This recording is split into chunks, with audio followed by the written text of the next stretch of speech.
आज मैं थोड़ा सा आपको 2-4 पहले क्वेश्चन करके दिखाता हूँ, यू नो, लास्ट डे के कंसेप्ट पे बेस करके, फिर उसके बाद आगे बढ़े।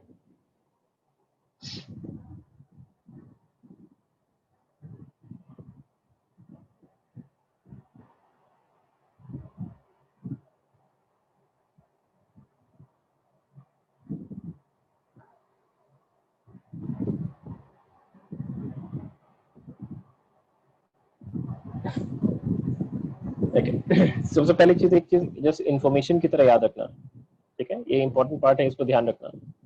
जब भी आपको कॉमा सेपरेटेड वैल्यूज में ऑल्टरनेटिंग ईएमएफ का इंफॉर्मेशन देते हैं, ठीक है, जैसे अगर मान लो कि कहीं पे अगर आपको ऐसा दिख रहा है 220 वोल्ट और ऐसे 50 हर्ट्ज, ऐसे मेंशन कर रखा है एक ऑल्टरनेटिंग वोल्टेज का, जैसे मेंशन किया कि we have applied an alternating EMF of 220 volt 50 hertz, ऐसा मेंशन किया है। तो ये जो 220 वोल्ट है, ये बेसिकली उस सोर्स का आप आरएमएस वैल्यू करेंगे, ठीक है, ये पीक वैल्यू नहीं है, ये उसका आरएमएस वैल्यू है, क्योंकि मैंने आपको लॉजिक बताया था कि जब भी कोई एक वैल्यू बोलते हैं तो वो बेसिकली वोल्टमीटर के रीडिंग पे बेस्ड होता है, और वोल्टमीटर का रीडिंग बेसिकली क्या है, वो आरएमएस वैल्यू से होता है। तो ये आरएमएस वैल्यू है, और हर्ट्ज जो आपको पता चल ही रहा है ये फ्रीक्वेंसी है। इसका मतलब आपको सर्किट में इम्पीडेंस निकालने के लिए तो ओमेगा की जरूरत पड़ती है, तो ओमेगा निकालने के लिए आप बस 2 पाई से 50 को मल्टीप्लाई कर देना, फिर आपको ओमेगा मिल जाएगा। आपको समझ आइए क्या बोला मैंने? हाँ सर। हाँ सर। ठीक है, तो इसको जस्ट मैं मेंशन कर देता हूँ, generally for alternating voltage sources, comma separated values are given, values are given like ये, so ये आप effectively RMS वोल्टेज ट्रीट करेंगे, और ये बेसिकली उसकी फ्रीक्वेंसी है।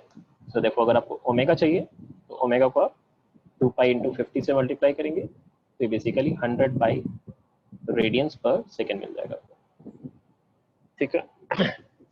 चलो अभी हम आराम से क्वेश्चंस पे मूव कर सकते हैं। ये जस्ट छोटा सा इन्फॉर्मेशन मुझे देना था आपको, ये लास्ट क्लास में दिया नहीं था मैंने। ओके, क्वेश्चन देखो, an electric lamp marked 100 volt DC consumes a current of 10 ampere. It is then required to be connected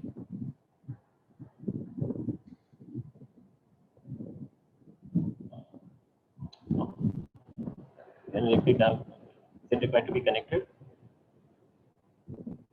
across 200 volt 50 hertz source.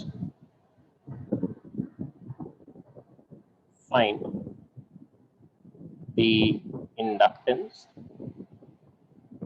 of a choke coil required to be connected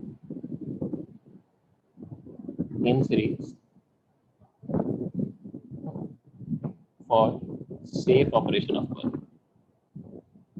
Safe operation of bulb. ठीक है, अब देखो इसको question को strategise कैसे करो। अच्छा, पहले यहाँ पे एक नई टर्म दिख रही है आपको, चोक कॉइल। आपको चोक कॉइल का मतलब बताया था मैंने पहले? नहीं बताया था क्या? नहीं sir. Choke coil is basically an ideal inductor, ठीक है, मतलब इंडक्टर जैसे नॉर्मली तो इंडक्टर का क्या होगा, इंडक्टर अगर वाइंडिंग से बना हुआ है तो उसका कुछ ना कुछ तो रेजिस्टेंस भी होगा ना, होगा नहीं होगा? हाँ सर। हाँ बट जब हम चोक कॉइल कहते हैं तो हम ये मीन करते हैं कि उसकी रेजिस्टेंस को आप नेग्लेक्ट करके चलो, ठीक है, हाँ समझ सर। आ रही है आपको? हाँ सर। ठीक है। हाँ sir. So neglect resistance of wire of inductor, ठीक है, आइडियल इंडक्टर का मतलब यही है। अब उसने क्या कह रखा है, देखो, इलेक्ट्रिक बल्ब को जब हमने डीसी से कनेक्ट किया तो डीसी का देखो इन्फॉर्मेशन उसने क्या दे रखा है, डीसी का कनेक्शन का क्या इन्फॉर्मेशन दे रखा है, वोल्टेज है बेसिकली, सप्लाई वोल्टेज जो है ये है 100 वोल्ट, एंड जो करंट ये आ रही है 10 एम्पियर। तो इससे क्या आपको बल्ब का रेजिस्टेंस मिल गया है ना, 10 ohms, राइट हाँ सर। राइट। ओके, इसका मतलब कि बेसिकली ये बल्ब जो है वो बेसिकली 10 ohms का रेजिस्टेंस का है, ठीक है। और उसकी मार्किंग भी देखो 100 वोल्ट की है। मार्क 100 वोल्ट मतलब क्या है कि बेसिकली वो एएफ का रेटेड वोल्टेज उसने दे रखा है, तो रेटेड वोल्टेज आपका 100 वोल्ट है। अब उसने क्या रखा है कि हमने एसी की जब कनेक्ट किया, एसी कनेक्ट किया, तो एसी में सप्लाई वोल्टेज उसने जो दे रखा है ये बेसिकली आपका 200 वोल्ट दे रखा है। अब ये 200 वोल्ट बेसिकली क्या है, आरएमएस ही तो है ना, हाँ सर। राइट। हाँ अब आरएमएस वोल्टेज अगर 220 का 200 का दे रखा है सोचो, और ये बल्ब जो है वो 100 पे ऑपरेट करने के लिए बना हुआ है, तो क्या ये जल नहीं जाएगा आपका कॉइल? मतलब उस बल्ब का जो फिलामेंट होता है वो जल नहीं जाएगा? हाँ हाँ तो अगर आप चाहते हो नहीं जले तो डेफिनेटली आपको करंट को कम करना पड़ेगा। तो करंट को कम करने का तरीका क्या है, सर्किट का इम्पीडेंस बढ़ा के, राइट। हाँ सर। हाँ तो सर्किट का इम्पीडेंस बढ़ाने के लिए क्या कर सकते हो, एक तो है रेजिस्टेंस बढ़ा दो, बट रेजिस्टेंस बढ़ाने से वो रेजिस्टेंस भी तो एनर्जी कंज्यूम करेगा, राइट। तो इससे बेटर होता है कि हम क्या करें, वहां पे इंडक्टर या कैपेसिटर लगाते हैं। तो वही इंडक्टर बेसिकली उसने लगा दिया है। तो इससे इससे क्या हुआ कि हमें, देखो एक चीज तो हमें समझ आ रही है कि रेजिस्टेंस अगर फिक्स्ड है, रेजिस्टेंस अगर फिक्स्ड है तो हमें बेसिकली उसमें फिर से सेम पावर कंज्यूम करने के लिए हमें सेम करंट चाहिए जो कि डीसी का काउंटर पार्ट होगा। तो इससे मुझे ये पता चल रहा है कि जो मुझे आईआरएमएस चाहिए वो आईआरएमएस कितना चाहिए मुझे, 10 एम्पियर का ही तो चाहिए ना, राइट। This is required. क्यों? क्योंकि आपको पता है आरएमएस का सिग्निफिकेंस क्या है। RMS was that constant DC current which produces same amount same of heat. heat in same resistance in same time, right? हाँ सर। तो अगर रेजिस्टेंस आपने 10 ohms का फिक्स कर रखा है तो उसमें 10 एम्पियर का करंट ही तो जब आरएमएस फ्लो करेगा तभी तो सेम पावर कंजम्पशन आएगा ना, राइट। हाँ सर। हाँ सर। तो इसका मतलब क्या हुआ, इसका मतलब मुझे ये पता चल गया कि Z की वैल्यू जो रिक्वायर्ड है वो कितनी है, 200 डिवाइडेड बाय 10 मतलब 20 ohms का रिक्वायर्ड है। और Z की जब वैल्यू को जब आप लिखते हो आर एल कॉम्बिनेशन के लिए तो क्या लिखते हो, root under R square plus X L का एक्स स्क्वायर, स्क्वायर। राइट। और ये वाली वैल्यू 20 होनी चाहिए और आर तो 10 है, तो इसका मतलब एक्सएल का वैल्यू आ गया है 10√3, आ गया ना, हाँ सर। राइट। और एक्सएल को आप कैसे लिखते हो, ओमेगा है, ओमेगा एल। ओमेगा आपका 100 पाई है omega into L, and that will be equal to 10√3। ये 10 तो कैंसिल आउट हो जाएगा एंड एल की वैल्यू आ रही है √3 डिवाइडेड बाय 10 पाई, और ये हेनरी में आंसर हो गया। समझ आइए? हाँ सर। सर हाँ हाँ ये आईआरएमएस जो है ये तो चेंज, ये तो ऑल्टरनेट करंट है बेसिकली, ये तो एक like mean kind of current है। तो सर हाँ अगर जबकि 10 इसका आईआरएमएस है तो ये तो 10√2 तक मैक्सिमम जाएगा। बिल्कुल। तभी तब तो तो उससे क्या ये दिक्कत है? 10 एम्पियर को एक्सीड कर जाएगा, तब तो कॉइल जल नहीं सकता। नहीं नहीं नहीं नहीं, उससे कॉइल जलेगा नहीं। मतलब बेसिकली कि जैसे जो कॉइल होता है ना, जो जैसे सेफ मतलब क्या बोलते हैं, मतलब जो मार्किंग की हुई होती है ना वो एग्जैक्टली ऐसा नहीं होता है कि अगर मैंने बोला है कि जो सर्किट में वैल्यूज में वोल्टेज और करंट का देता हूँ वो ऐसा नहीं है कि उससे अगर आपने थोड़ा भी एक्सीड किया तो जल जाएगा, वैसे सर्किट ऑपरेट नहीं होती है। वो हमेशा सेफ्टी फैक्टर को काउंट करके चलते हैं। कि जैसे अगर 2 गुने का सेफ्टी फैक्टर लेके चलेंगे या 3 गुना का सेफ्टी फैक्टर लेके चलेंगे, ऐसा काउंटिंग करके लेते चलते हैं। तो करंट अगर आप सोच रहे हो कि अगर 10 एम्पियर में करंट के लिए रेटेड है और 10.1 एम्पियर अगर करंट फ्लो करेगा तो वो जल जाएगा, ऐसा नहीं होता है। That is not how we operate. उसका सेफ्टी फैक्टर लेके चलते हैं। अच्छा ठीक है। जैसे बिल्डिंग बनाते हैं, मान लो तो बिल्डिंग बनाते हैं तो जैसे ब्रिक्स की टेस्टिंग होती है, घर पे जो ब्रिक्स होगा, बड़े बड़े प्रोजेक्ट्स में होता है, हम लोग छोटे छोटे घरों के लिए नहीं करते। बड़े बड़े जो प्रोजेक्ट्स होते हैं उसमें ब्रिक्स की टेस्टिंग होती है कि ये ब्रिक्स कितने प्रेशर पे टूट जाता है। तो एक सर्टेन प्रेशर पे जब ये टूटता है तो एग्जैक्टली उतना ही प्रेशर का फ्लोर लोड नहीं देते उसके ऊपर। अब जैसे 10 फ्लोर लोड पे अगर वो टूट रहा है तो ऐसा थोड़ी होगा कि मैं 9 फ्लोर पे बना के रुक जाऊं कि ठीक है अब एक एक्स्ट्रा पड़ेगा तो कोई फर्क नहीं पड़ेगा, ऐसा नहीं होता है। क्योंकि अगर एक सोचो अगर कोई फैमिलीज में घर में ज्यादा हाउस होल्ड इक्विपमेंट्स डालने लग गए तो लोड बढ़ेगा ही बढ़ेगा, और लोड बढ़ेगा तो उस केस में क्या होगा, उस केस में तो टूट जाने के चांसेस बढ़ते हैं। तो इसीलिए अगर 10 फ्लोर में अगर वो टूट जाता है, 10 फ्लोर का लोड बियर करने का एबिलिटी है उस ब्रिक का, तो फिर मे भी उसको 5-6 फ्लोर पे जाके रोकना पड़ेगा तुम्हें, उसके ज्यादा कंस्ट्रक्शन नहीं करते हो। समझ आ रही है क्या कह रहा हूँ मैं? हाँ हाँ ठीक है सर। तो फिर वो सेफ्टी का एक फैक्टर लेके चलते हैं हमेशा। ऐसा नहीं है कि कि 10√2 टाइप का करंट जा सकता है सर मैक्सिमम, तो वो 10 एम्पियर को तो जला देगा, 10 एम्पियर वाले के लिए तो बल्ब बना हुआ था तो जला देगा, ऐसा नहीं होता है। ठीक है। हाँ सर। चलो एक सिमिलर क्वेश्चन देता हूँ, ये आप ट्राई करो जल्दी से, एकदम सिमिलर सही है।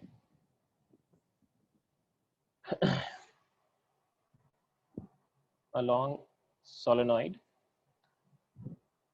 connected to a 12-volt DC source passes a steady current of 2 ampere when the solenoid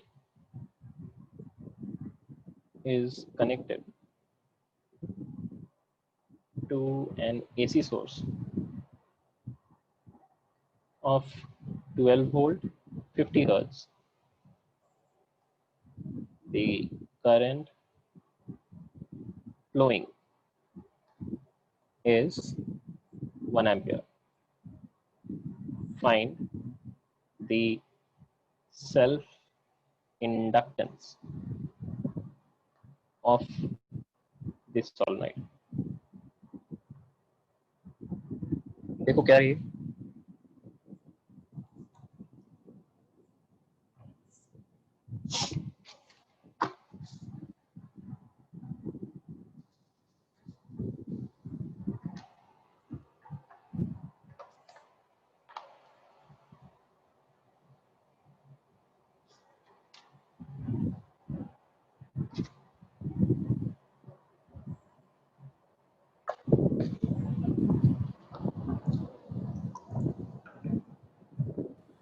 sir बोलो बेटा। सर 100 बोलो। √108/100 पाई। ठीक है।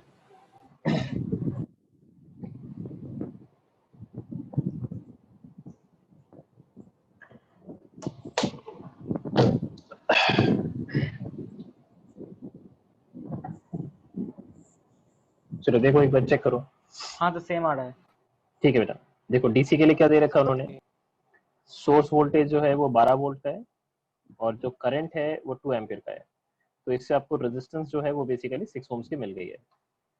अब एसी की बात करें तो एसी में उसने सोलेनॉइड को कनेक्ट किया है 12 वोल्ट 50 हर्ट्ज एसी से। तो आपको पता है कि जब आप सोलेनॉइड ले रहे हो तो उसका कुछ ना कुछ तो फिलामेंट का रेजिस्टेंस भी होगा ना, और कुछ उसका सेल्फ इंडक्टेंस भी है। ये तो सीरीज कॉम्बिनेशन ऑफ क्या हो गया, एलएनसी हो गया ना, एलएनआर हो गया ना, वही नहीं हुआ? हाँ कि सर। ये हाँ। ये सोलेनॉइड था, इसका कुछ ना कुछ सेल्फ इंडक्टेंस था, कुछ रेजिस्टेंस भी था, और इसको आपने क्या किया, ये ऑल्टरनेटिंग सोर्स से कनेक्ट किया, तो बेसिकली क्या हो गया, सीरीज कॉम्बिनेशन ऑफ एलएनआर हो गया। अब इस केस में अगर आपको आईआरएमएस चाहिए तो आईआरएमएस को क्या लिखोगे, VRMS and divided by Z लिखोगे। तो यहाँ से अब आपको कहाँ गया, 12 वोल्ट के लिए 1 एम्पियर का है, तो जेड की वैल्यू आ रही है 12 divide by 1 which is 12 ohms आ रही है। एंड फिर से बाकी तो सेम ही है, रूट अंडर आर स्क्वायर मतलब 6 का स्क्वायर एंड प्लस एक्सएल का square and that should be equal to 12 and therefore XL का वैल्यू आ रहा है रूट अंडर 108 एंड ये आपको पता है 100 पाई इंटू एल हो जाएगा। तो यहाँ से आपको एल की वैल्यू मिल गई, this is root under 108 divided by 100 pi Henry. That's the answer. I hope ये clear है। यस। सर ठीक है। देखो आपको एग्जामिनेशन में ना इस पर्टिकुलर चैप्टर में थोड़े वियर्ड कैलकुलेशंस मिलेंगे, क्योंकि आपको दिख ही रहा है ना कि ऐसे वैल्यूज दिख रहे हैं आपको। देखो पिछले वाले में भी ऐसा ही वैल्यूज आया था, दिख रहा है आपको? हाँ सर। तो इस चैप्टर में ना थोड़ा प्रिपेयर्ड रहना, कि घटिया कैलकुलेशंस आने वाले हैं। आपको थोड़ा सा कॉमन सेंस यूज करके जो ट्रिक्स हैं कैलकुलेशंस के उसको यूज करना पड़ेगा। जैसे रूट अंडर 108 डिवाइडेड बाय 100 पाई, अगर इसी को कैलकुलेट करना है तो आप क्या करोगे बताओ मुझे, तो लॉजिकली सोच के बताओ क्या कैलकुलेशन करना चाहिए। 108 को 10 ले लूंगा। 108 को 10 लेना थोड़ा सा एब्सर्ड होगा, 10.5 के आसपास लेना ठीक रहेगा, क्योंकि 10 का स्क्वायर कर देखो, अब आप देखो अप्रोक्सीमेशन जब भी लेते हो ना तो सोचो कितने में कितने का चेंज किया तुमने। तो जैसे 108 को अगर तुम 100 मान रहे हो तो कितने का चेंज किया तुमने, 8 का, एंड 8 का चेंज आपने 100 में किया है, तो चेंज कितने का, 8% का किया ना आपने, अच्छा हाँ, राइट? अच्छा वो तो ऑलमोस्ट रूट में 8%। है। हाँ, तो मतलब ठीक है सर। तुमने तो न्यूमेरिकल वैल्यू निकालने के लिए तो तुमने चेंज किया ना, 108 को तुमने 100 मान लिया। अच्छा हाँ हाँ, ठीक है ठीक है ठीक है, हाँ वो हाँ मैंने 8% का चेंज किया, ठीक है। ठीक है, मतलब ऑलमोस्ट 8%, एग्जैक्टली 8% तो नहीं है, ऑलमोस्ट 8% का है। तो इसलिए आपको एक चीज का ध्यान रखना चाहिए कि थोड़ा सा अगर बेटर अप्रोक्सीमेशन करोगे तो बेटर होगा। तो इसको ऑलमोस्ट 10.5 के आसपास ले लो, और उसके बाद फिर 100 तो ठीक है, उसको रहने दो, बट पाई को नीचे ऊपर आप पाई से ऑल मल्टीप्लाई और डिवाइड कर दो। पाई से जब आप ऊपर नीचे डिनोमिनेटर और न्यूमरेटर को मल्टीप्लाई करोगे पाई से, तो पाई स्क्वायर क्या बन जाता है, ऑलमोस्ट 10 बनता है ना, 10। है ना? हाँ तो इसका वैल्यू, इसका मतलब ऑलमोस्ट कितना आ रहा है, this is 10.5 into 3.14 divided by 1000, ऐसा रहा ना, हाँ राइट? है ना? हाँ सर। अब इसको ऑलमोस्ट अब आप 10 की तरह ट्रीट कर सकते हैं, क्योंकि 10.5 से आप 1000 को डिवाइड कर रहे हो, तो बहुत ज्यादा फर्क नहीं पड़ेगा ऑलमोस्ट। एंड उसके बाद फिर आप देख सकते हैं कि ये वैल्यू जो आएगी वो थोड़ी सी ऑलमोस्ट 0.314 आ रही है ना? हाँ सर। सर, वो तो तो नीचे 100 होगा 100 ना होगा। नीचे। उससे थोड़ा सा ज्यादा आएगा। कौन सा बेटा? हाँ 100 आएगा ना, अच्छा अच्छा, कोई गलत किया मैंने? हाँ हाँ 100 आएगा, ठीक है ठीक है। तो ये न्यूमरेटर सिंस 10 नहीं था, 10.5 था, तो इसका तो वैल्यू थोड़ी सी बड़ी आएगी। इसका मतलब अप्रोक्सीमेटली ये कितना आएगा, ये आएगा 3.2 इंटू 10⁻², ये तो आएगा ना, है ना? अप्रोक्सीमेट। समझ आ रही है क्या कह रहा हूँ मैं? ठीक है, तो ठीक है। थोड़ा हाँ सा सर। एग्जैक्ट कैलकुलेशन में कभी नहीं जाना, और थोड़ा सा जस्ट रफ कैलकुलेशंस में हमेशा थोड़ा सा, इस चैप्टर में बहुत ज्यादा आपको वियर्ड कैलकुलेशंस मिलेंगे। जब आप असाइनमेंट सॉल्व करना शुरू करोगे तब आपको पता चलेगा, बहुत वियर्ड कैलकुलेशंस मिलते हैं इस चैप्टर में पर्टिकुलरली, क्योंकि एकदम एक्स सी निकालना होता है ओमेगा इंटू 1/ओमेगा सी करके, फिर एक्सएल निकालना होता है ओमेगा इंटू एल करके, और उसके बाद फिर उनके साथ डिफरेंस ऐड रूट, बहुत सारा कैलकुलेशंस होता है। तो सारा डेटा तो अच्छे से फिट बैठ जाए जनरली ऐसा होता नहीं है, आपको हमेशा वियर्ड कैलकुलेशंस मिलते हैं यहाँ पे। इस चैप्टर में वो रोना रोना मत करना कि सर बहुत गंदा कैलकुलेशन आया था। कैलकुलेशन हमेशा गंदा रहेगा इस चैप्टर में। तो नेक्स्ट ट्राई करते हैं। When an electrical device X is connected across 220 volt 50 hertz source, the current is 0.5 ampere and in phase with source EMF. When another device Y is connected, the current again is 0.5 ampere, but it leads the applied EMF by pi/2 radians. If the series combination of X and Y are connected across same source, find the current and its phase. Now देखो क्या रही है,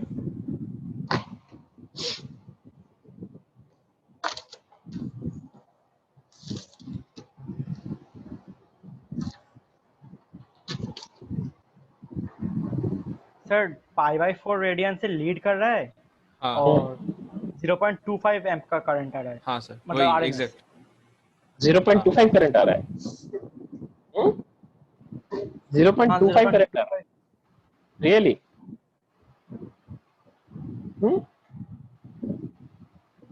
हाँ 0.25 ampere का current आ रहा है, मतलब RMS. अच्छा, और श्रीजीत तुम्हारा भी वही आ रहा है 0.25? सर एक मिनट, 0.5/4 का फेज डिफरेंस है, 0.25 का नहीं बोला। अच्छा, तुमने तो एग्जैक्टली बोला। एग्जैक्टली का क्या मतलब होता सर वो फेज डिफरेंस के लिए एग्जैक्टली बोला। है? करंट क्या आ रहा है तुम्हारा? सर एक मिनट, सर एक मिनट। 0.5/√2 आएगा। हाँ 0.5 पे रुक। 0.5/√2 हाँ आएगा। सर, हाँ सर, सही। 0.5/√2 आएगा, सही कह रहे सर 0.5/√2। हो। 0.5/√2 आएगा।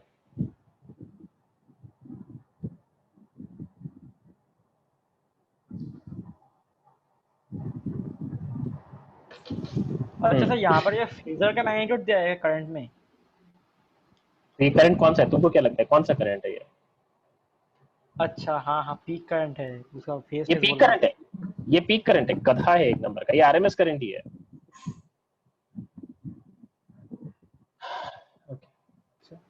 अच्छा देखो इधर, देखो इसमें तो कोई डाउट नहीं है कि एक्स जो है वो रेजिस्टेंस है ना, और वाई हाँ जो सर, है वो आपका कैपेसिटर। capacitor है, राइट? ठीक है, इसमें कोई कंफ्यूजन नहीं है।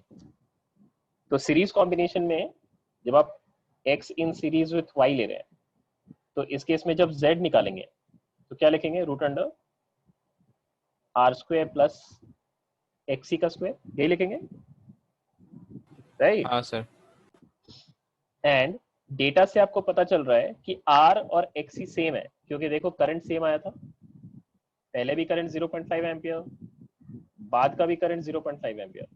इसका मतलब क्या है? इस डेटा से मुझे ये पता चल रहा है, इन दोनों डेटा से मुझे ये पता चल रहा है कि basically R is equal to XC, यही पता चल रहा है ना, हाँ सर। क्योंकि सोर्स चेंज नहीं किया हमने। तो जेड की वैल्यू कितनी हो गई है? √2 टाइम्स ऑफ आर। और अगर जेड √2 आर हो गई है, तो करंट की जब आई आर एम एस निकालोगे तो क्या लिखोगे? V R M S and divided by Z लिखोगे। और V R M S by Z किया तो क्या आएगा? V R M S divided by √2 times of R. V R M S by R क्या था? पहले का करंट, और पहले का करंट कितना था? 0.5, तो 0.5 divide by √2, that is the current. पूरे नालायक, समझ आया तुझे? हाँ, मैं वो डीसी की तरह सीरीज में ऐड कर दिया हाँ, और यही तो सीखा है तुमने, नहीं? लास्ट क्लास में तो यही सीखा था, डीसी की तरह ऐड करते, नहीं? ना। इतना करने के बाद फिर इतना यही सब कर रहे हो तुम। और फेज आपने सही निकाला है, मतलब सिंस ये कैपेसिटर एंड रेजिस्टेंस का कॉम्बिनेशन है, तो करंट लीडिंग ही रहेगा। तो tan फाई अगर आप निकालते हैं तो वो XC डिवाइडेड बाई R था, यानी आपका 1 आ रहा है। सो देयरफॉर फाई की वैल्यू आपकी pi by four radiance leading with source EMF।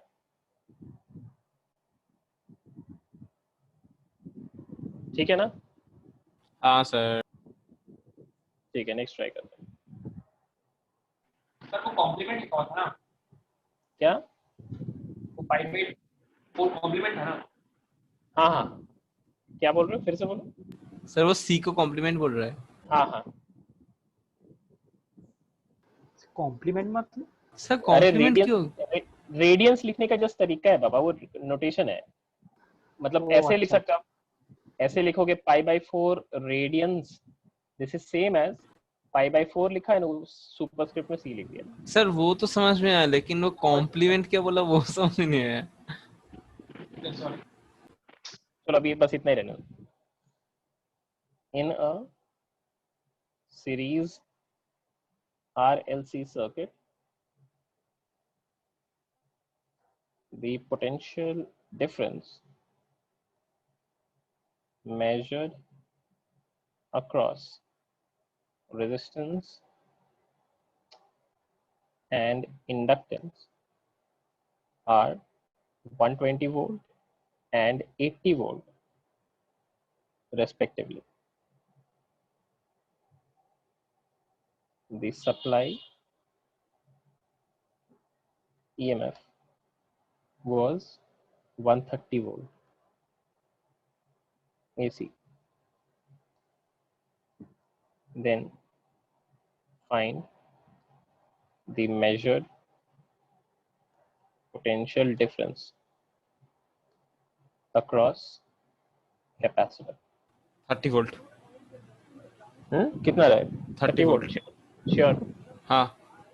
Sure, सोच लो। एक मिनट, ये 130 वोल्ट आरएमएस है और वो 120 और 80 पीक है, फिर हो जाएगा। अरे सर सारा आरएमएस एक चीज मतलब सारा पूछना था कि सारे हाँ। आरएमएस है। हाँ चलिए।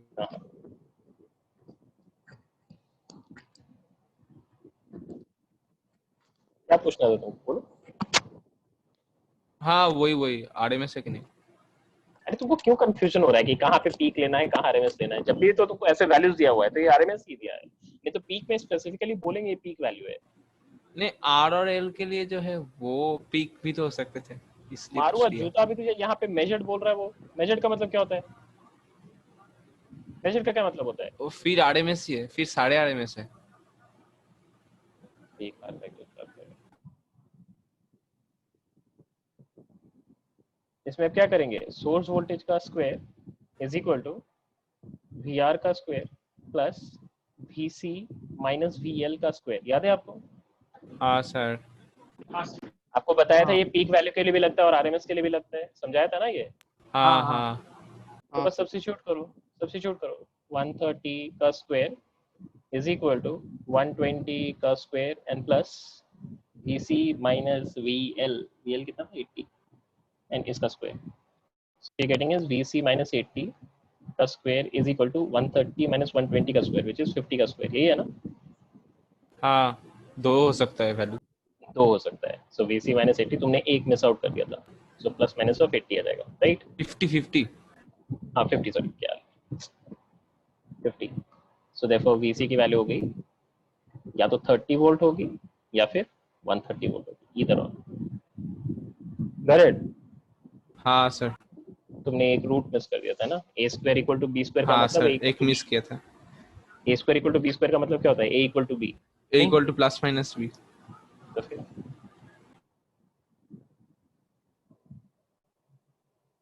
अनिंदु तुमने फिर से केवीएल तो नहीं लगा दिया था ना इसमें? नहीं सर। नहीं, पिछली बार तो नहीं लगाया था सर। ना। पिछली बार तो लगाया था, तो इस अच्छा बार वो एक बार गलती हो गया था, मतलब वो इंस्टेंट स्विच नहीं कर पाया डीसी से एसी में। फेज डिफरेंस था ना, इसलिए टाइम लग गया क्या? हाँ शायद। In a series LCR circuit the frequency of a 10 volt AC is so adjusted that the reactance of inductor and capacitor are 15 ohms and 11 ohms respectively. If R is equal to 3 ohms, find tela measured find एक minute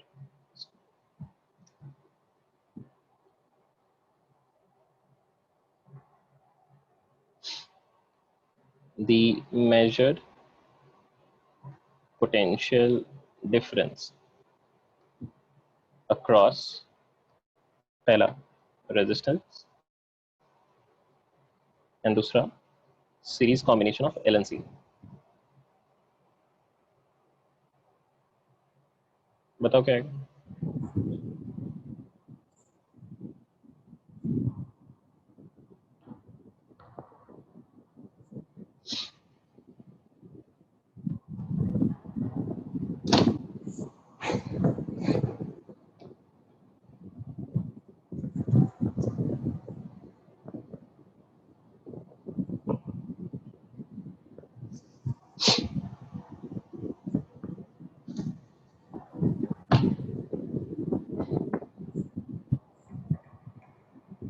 sir resistance के across 6 आएगा और उसके across 8 आएगा।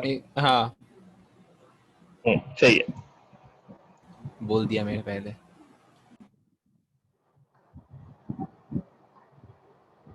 वो तुमको गलती करने से रोक रहा था। अरे नहीं, मैं कर लिया था, वो बोल दिया मैंने। मैंने मैंने एक्चुअली दूसरा वाला पहले किया था, इसलिए दूसरा वाला का आंसर हाथ में था। ठीक है ठीक। पहले आप क्या करेंगे, z निकाल लें। z की value will be root under R square plus X C minus of X L का स्क्वायर। तो ये तो क्लियरली आपको दिख रहा है 3 का स्क्वायर प्लस 4 का स्क्वायर आ रहा है, which is basically 5 ohms. And therefore अगर आपको IRMS चाहिए तो that will be VRMS divided by Z. VRMS was 10, so 10 divided by 5, which is 2 ampere, and therefore voltage across resistance, that will be IRMS and into R, so this will be 2 into 3, which is 6 volt. And जो inductor और capacitor का combination है उसमें अगर आप देखोगे तो since same current pass करती है तो एक में वोल्टेज लीड करता है 90 से और एक में वोल्टेज लैग करता है 90 से। मतलब जो इंडक्टर और कैपेसिटर का आपस का जो वोल्टेज का पोटेंशियल डिफरेंस है वो बेसिकली क्या है, 180 डिग्री के फेज डिफरेंस पे। और 180 डिग्री का फेज डिफरेंस मतलब एल्जेब्रिक सम हो जाएगा। एल्जेब्रिक सम मतलब एक प्लस तो दूसरा माइनस, तो वही तो वो मेजर करेगा। तो potential difference measured across L and C, इसलिए magnitude of VC minus VL लिख सकते हैं, मतलब जो भी बड़ा होगा उसके अकॉर्डिंगली रीड करेगा। तो this will B IRMS and into this will B XC minus of XL, इसका मैग्नीट्यूड आ जाएगा।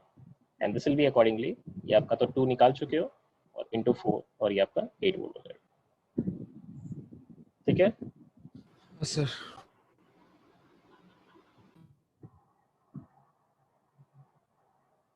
आज दोनों आदित्य की आवाज नहीं सुनाई दी, अश्मित की आवाज सुनाई नहीं दी, आप लोग हो? सर मैं तो ठीक है बोल रहा हूँ हर हाँ बार। सर। ओके ठीक है।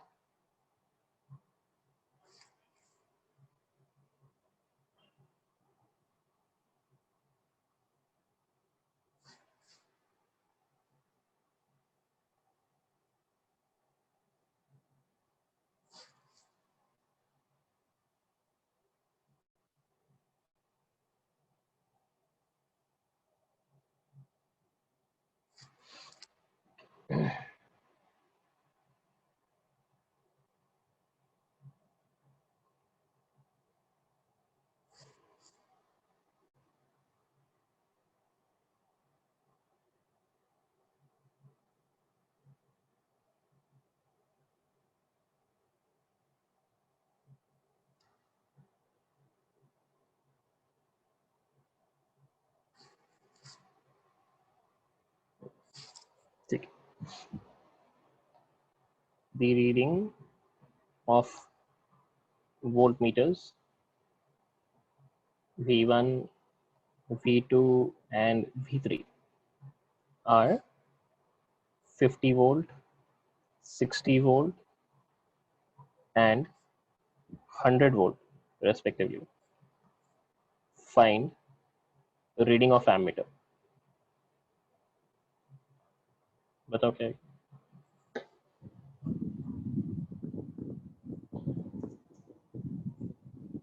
3 एम्पियर। 3 एम्पियर। सही है। तो इस केस में बस आप पहले V1 का स्क्वायर को ऐसे लिख सकते हैं कि ये VR का square plus V2 minus V3 का स्क्वायर, ऐसा होगा ना? हाँ है ना? सर। अब वैल्यूज तो आपको दे ही रखे हैं। V1 इज 50, 50 का स्क्वायर, VR तो नहीं पता है हमें, प्लस V2 माइनस V3 पता है, ये है आपका 40। सर उसका 40 का स्क्वायर हाँ बेटा, अच्छा हाँ VR का। हाँ, सो VR की वैल्यू हो गई है ये 30 वोल्ट आ गई है। वंस यू गॉट VR 30, तो इसको लिख सकते थे आप IRMS एंड इनटू R जो कि 10 ओम्स था। सो देयरफॉर IRMS आपकी आ गई, दैट इज 3 एम्पियर। ये रीडिंग हो जाएगा। कुछ क्वेश्चंस तो ऐसे ही एकदम बिल्कुल सिंपल ही रहते हैं, इसमें कैलकुलेटर्स जो नहीं रहेंगे वो बहुत सिंपल रहेंगे। मेन डिफिकल्टी इसमें कैलकुलेशंस नहीं हो सकता, और कुछ नहीं है। Next question.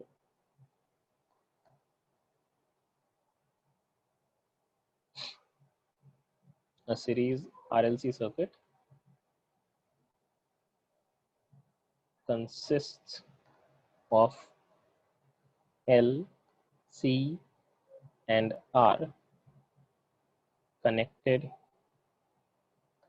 across source EMF is E0 sin omega t.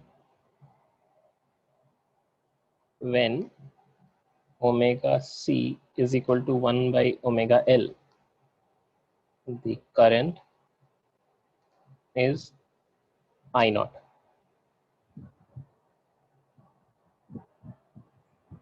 Okay. When the frequency is changed to omega dash, the current is I naught by 2. Find mod of omega dash L minus of 1 by omega dash C. ये कितना है बताओ?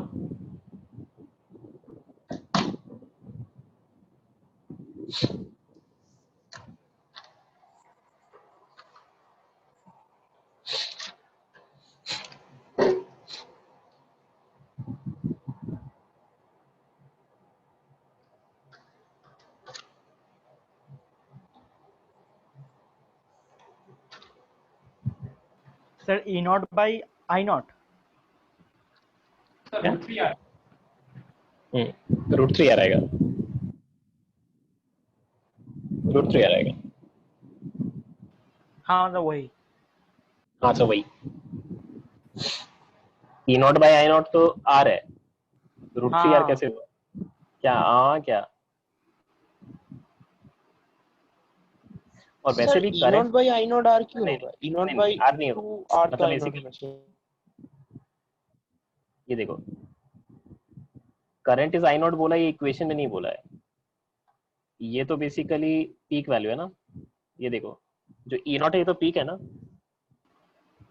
हाँ हाँ हाँ और sir. Current बोल रहे हैं मतलब ये तो आरएमएस है ना. राइट. तो आप ये लिखते हैं कि बेसिकली आई आरएमएस को अगर लिखते हैं तो ये हो जाता है E RMS divided by R at omega C equal to 1 by omega L. ये होगा ना. होगा ना, क्योंकि हाँ, आपको पता है सर. रेजोनेंट फ्रीक्वेंसी पे सर्किट प्योरली रेजिस्टिव हो जाता है. राइट. और इसी हाँ, का सर. वैल्यू कितना दे रखा है, किसी को आई नॉट दे रखा है. This is I not basically. ठीक है.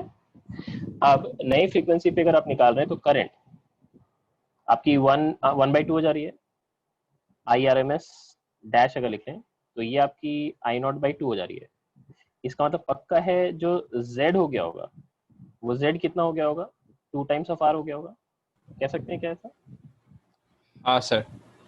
ठीक है, क्योंकि करंट हाफ होने का मतलब इम्पीडेंस डबल हो गई है.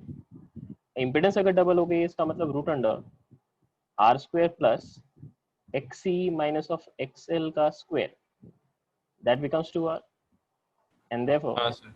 X C minus X L जो आ रही है इसका जो मैग्नीट्यूड निकालोगे तो ये 3R. रूट 3 आ जाएगा.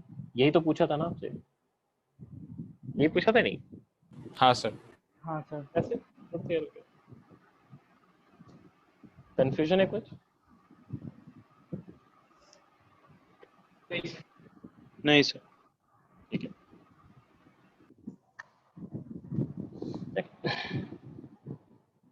सर इसमें जो ई के बारे में जो बोला था, मतलब ईएमएफ के बारे में बोला था, वो अगर इंफॉर्मेशन नहीं भी देता तब भी तो हो जाता ना. हाँ कोई जरूरत नहीं था. बस इतना तो मतलब omega is C equal to 1 by omega L बोला तो बोलना तो पड़ेगा ना कि omega is frequency. Omega is angular frequency बोलने की बजाय उसने तुमको इक्वेशन में लिख दिया अच्छा, है ना. हाँ, ठीक है.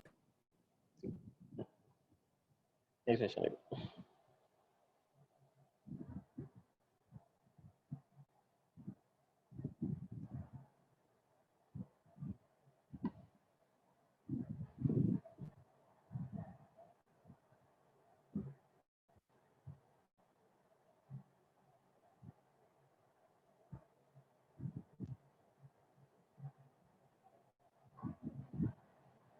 ये सोर्स ईएमएफ का इक्वेशन उसने दे रखा है.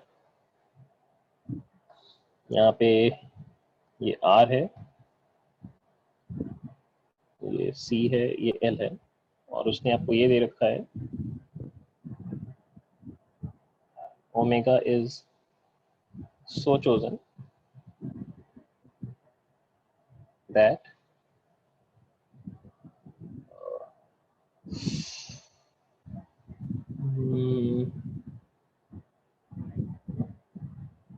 XC is equal to root 3r and xl is equal to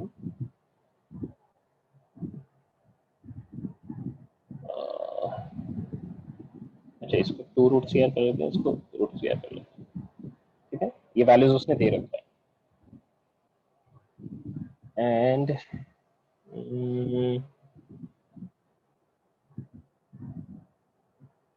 ठीक है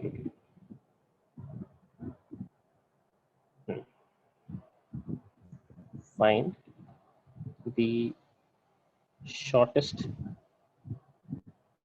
instant of time when the voltage across inductor becomes 0। बताइए, ये इंस्टेंटेनियस की बात कर रहे हैं ना, शॉर्टेस्ट इंस्टेंट ऑफ टाइम, इसका मतलब इंस्टेंटेनियस है।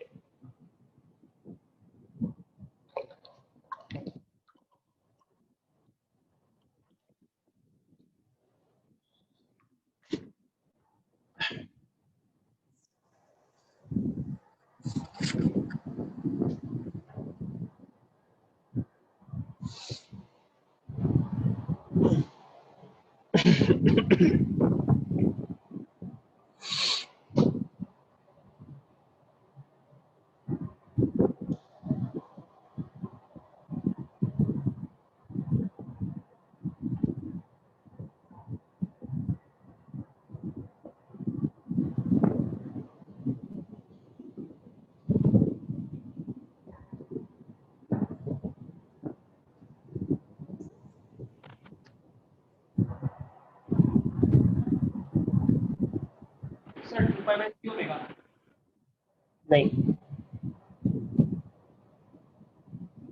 सर ओमेगा के टर्म्स में आएगा, मत पाई बाई 6 ओमेगा।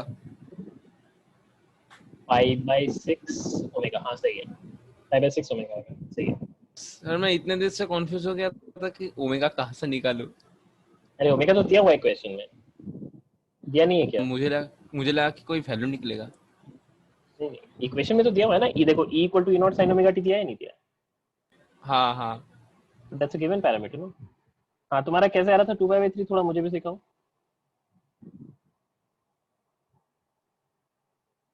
ऋषि 2/3 कैसे आ रहा था?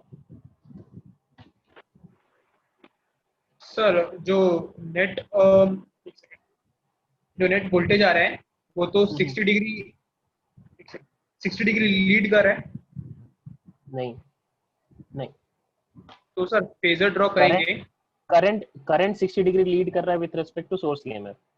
इंडक्टर के क्रॉस का वोल्टेज फिर π/2 से और लीड करेगा। सर लीड क्यों करेगा, डिक्रीज करेगा? नहीं, voltage across inductor leads the current. तुम क्या वो उल्टा करके सही आंसर पे कैसे पहुंचता है? सर वोल्टेज अक्रॉस इंडक्टर तो सोर्स ईएमएफ से तो पीछे चलता है। सोर्स ईएमएफ से उसको क्या लेने देना है? वो उसको करंट से लेने देना है। क्या ये लोग करते हैं मुझे समझ नहीं आता है।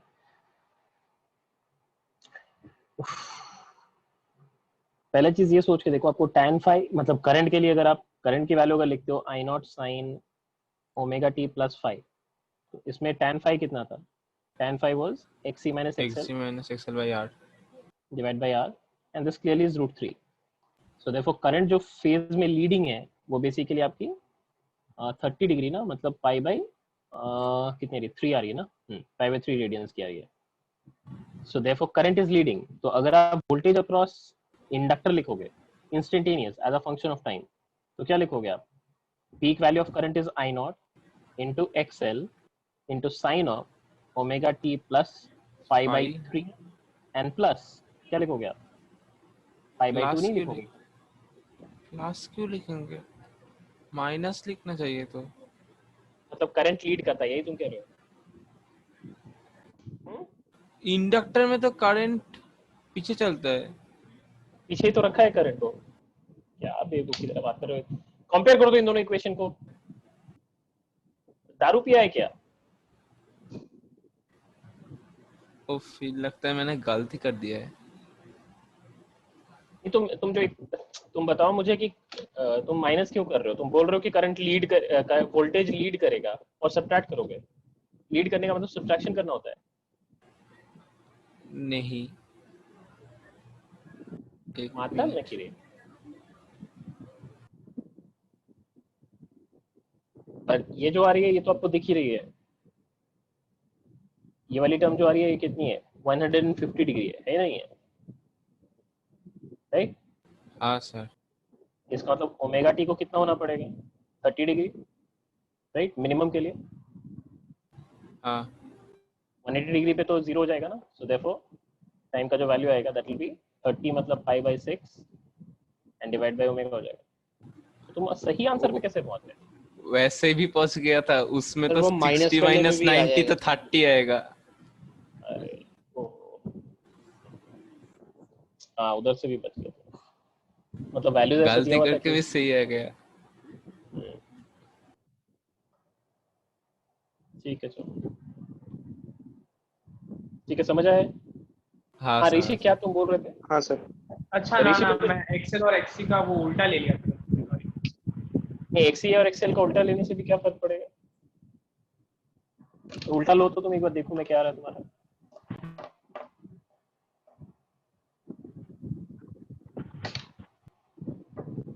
हम्म, सर मैंने क्या किया था कि मीन्स रेफरेंस आई को पकड़ा, तो ऊपर में एक्सी, ऊपर में मतलब आई नॉट एक्सी, नीचे आई नॉट एक्सेल कर दिया गलती से। तब तो उल्टा हो जाएगा ना, मीन्स तब आएगा शायद 2/20। नहीं मैं अभी भी नहीं समझा। आई नॉट इंटू एक्स सी कर, तुमको अगर सी के क्रॉस भी निकालना है तो फिर फेज को तो एक वैल्यू से कोई मतलब नहीं है। तुमको तो बस फेज में बस या तो पाई बाई 2 ऐड करते या पाई बाई 2 सब्ट्रैक्ट करते, यही तो करते हैं ना। हाँ और मैं श्योर हूँ कि तुमने वो पाई बाई 2 ना तो ऐड किया है ना तो सब्ट्रैक्ट किया है, तभी तुम्हारा वो आ रहा है 2/3। तुमने पाई बाई 2 ऐड किया था वोल्टेज का फेज निकालने के लिए। तुमने वोल्टेज का फेज बोला कि पाई बाई 3 था, इसका मतलब तुमने ये माना कि जो करंट का फेज था वही वोल्टेज का फेज था। हुँ? है ना? सर मैंने ऐसा तो कुछ नहीं किया था। तुमने तो बोला कि वोल्टेज अक्रॉस इंडक्टर में जो फेज था वो पाई बाई 3 लीडिंग था, ये तो तुमने बोला।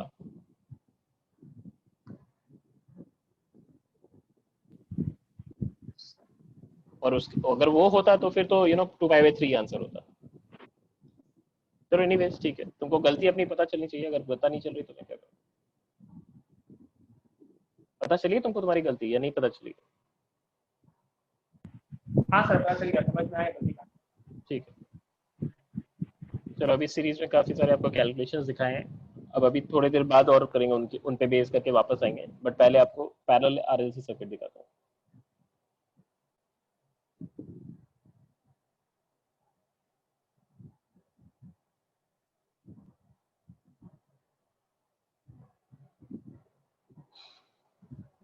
सर।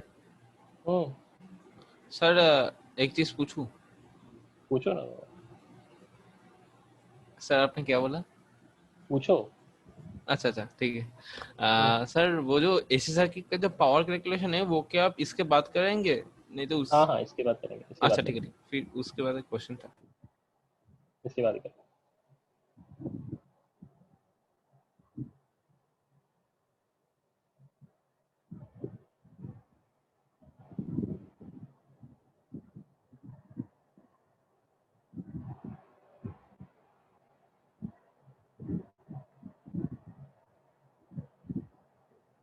फिर से वापस से वैसे ही टारगेट है हमारे पास। सोर्स वोल्टेज मान लो आपके लिए B naught sine omega T का फॉर्म दिया हुआ है। ये रेजिस्टेंस है, ये इंडक्टर है, ये कैपेसिटर है। इनके इंडिविजुअल करंट को आई आर, आई एल और आई सी मान लो। तुम ये बताओ कि एक मतलब जो जो इंडिविजुअल 3 ब्रांचेस का करंट है, क्या एक दूसरे पे डिपेंडेंट होगा या इंडिपेंडेंट होगा? इंडिपेंडेंट होगा। इंडिपेंडेंट। इंडिपेंडेंट होगा, क्यों? क्योंकि डायरेक्टली सोर्स ईएमएफ के क्रॉस कनेक्टेड है ना। तो तीनों का करंट हाँ इंडिविजुअली इंडिपेंडेंट है। तो क्या तीनों का आप फेज डायरेक्टली बता सकते हैं? तीनों का फेज हाँ बता सकते हैं ना?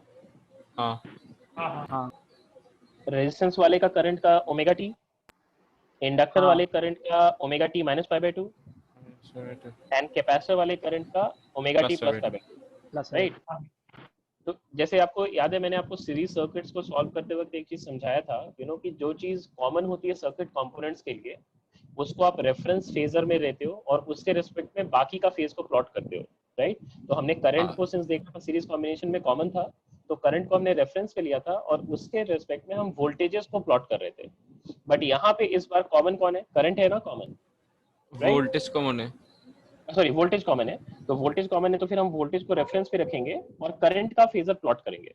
तो करंट जो मेरा टारगेट है वो ये निकालना कि I naught sine of omega T plus अगर फाई है, तो बेसिकली फिर से वही टारगेट है मेरा, एक आई नॉट निकाल लिया और फाई निकाल लें, क्योंकि वही दोनों चीज हमको चाहिए। तो देखो since current is since voltage common for all, voltage is common for all, तो फेजर में मैं वी नॉट को रेफरेंस पे रख रहा हूँ। आपको अगर याद हो तो हम रेफरेंस पे पीक वैल्यू ही ड्रॉ करते हैं, याद है ना? है ना? हाँ। जो हम फेजर में ड्रॉ करते हैं, फेजर में जो ड्रॉ करते हैं वो पीक वैल्यू ड्रॉ करते हैं। तो ये हमारा सोर्स वोल्टेज है, ठीक है। अब इसके रिस्पेक्ट में तीनों का करंट फेजर को ड्रॉ करना है, ठीक है। ये आई आर, आई एल और आई सी, ये जो है ये मैं मान रहा हूँ, ठीक है, दीज आर पीक वैल्यूज, इसको पीक वैल्यूज की तरह ट्रीट कर रहे हैं। डायरेक्शन ऑब्वियसली साइमल्टेनियसली तीनों में एक साथ फ्लो करेगा, एक ही डायरेक्शन में फ्लो करेगा, ऐसा कोई जरूरी नहीं है। वो जस्ट दिखाने के लिए ऐसे दिखाते हैं, क्योंकि फेज तो सबका अलग अलग है। फेज अलग होगा तो हो सकता है कोई उल्टे तरफ भी फ्लो कर रहा हो, ठीक है। तो वो मैथमेटिकली अपने आप आ जाएगा प्लस माइनस का साइन के साथ। अभी फिलहाल के लिए बस इसको प्लॉट करते हैं। तो प्लॉट करें, देखो तो रेजिस्टेंस का करंट फेजर सेम फेज में होगा, this will be I R. Capacitor का करंट लीडिंग होगा पाई बाय 2 से, this will be I C, ये लीडिंग है जैसे 90 डिग्री, ठीक है। और इंडक्टर का लैगिंग होगा 90,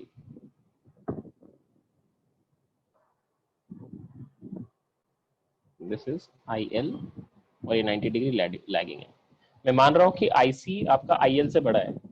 अगर IC IL से बड़ा है तो इसका मतलब XC XL से छोटा है ना, राइट? हाँ। तो मैं एज्यूम कर लेता हूँ, ठीक है। वी आर अज्यूमिंग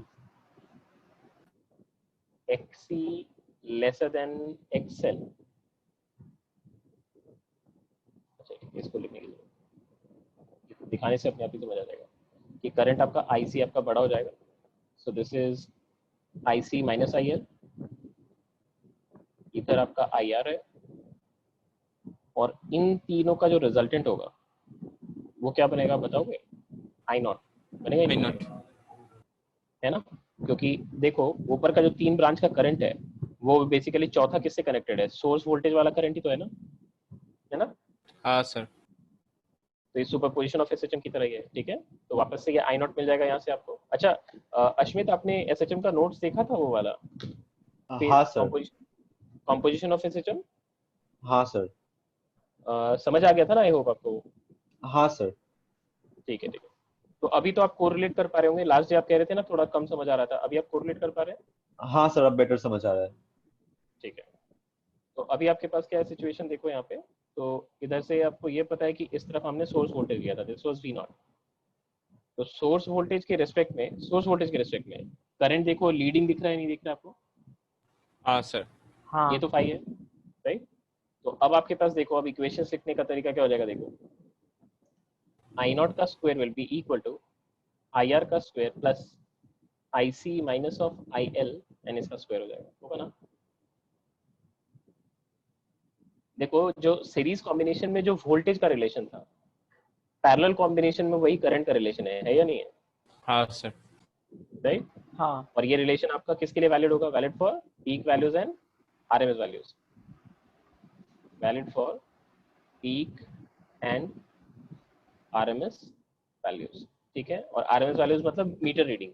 मतलब पैरेलल कॉम्बिनेशन में अगर आपको मीटर रीडिंग दिए हुए हैं, मतलब ऊपर में 3 ब्रांचेस का मीटर रीडिंग दे दिया और ये चौथा ब्रांच जो सोर्स से कनेक्टेड उसका मीटर रीडिंग पूछा है आपसे, तो ये रिलेशन यूज करके आपको निकालना पड़ेगा। मतलब केसीएल नहीं लगा सकते। आई होप यू गेटिंग दिस, है ना? हाँ सर। हाँ सर। तो ये आपको मिल गया। अभी दूसरी चीज ये है कि अब मुझे z निकालना है इसका, या आई नॉट पहले निकालना है। तो पहले आई आर की वैल्यू को लिखो। आई नॉट का वैल्यू को जब हम लिखेंगे तो इसको लिख सकते हैं, this is V naught divided by Z. आपको याद है ये रिलेशन, है ना? और आई आर को लिखें तो यहाँ से लिख सकते हैं V naught by R, and plus I C को लिखें तो ये लिखेंगे V naught by X C, and minus of यहाँ लिखें तो ये हो जाएगा V naught by X L and इसका स्क्वायर। यहाँ से अगर देखोगे तो वी नॉट सब में कॉमन है, कट जाएगा, और यहाँ से आपको जो रिलेशन मिल रही है 1/z की मिल रही है। 1/z is root under of 1/r square plus 1/xc minus of 1/xl and इसका होल स्क्वायर हो जाएगा। दिख रही है आपको? इससे आपको z मिलेगा। इनवर्स ऑफ z जो होती है ना, इसको एडमिटेंस कहते हैं। ये जो पूरा का पूरा इनवर्स ऑफ z है, inverse of z is admittance.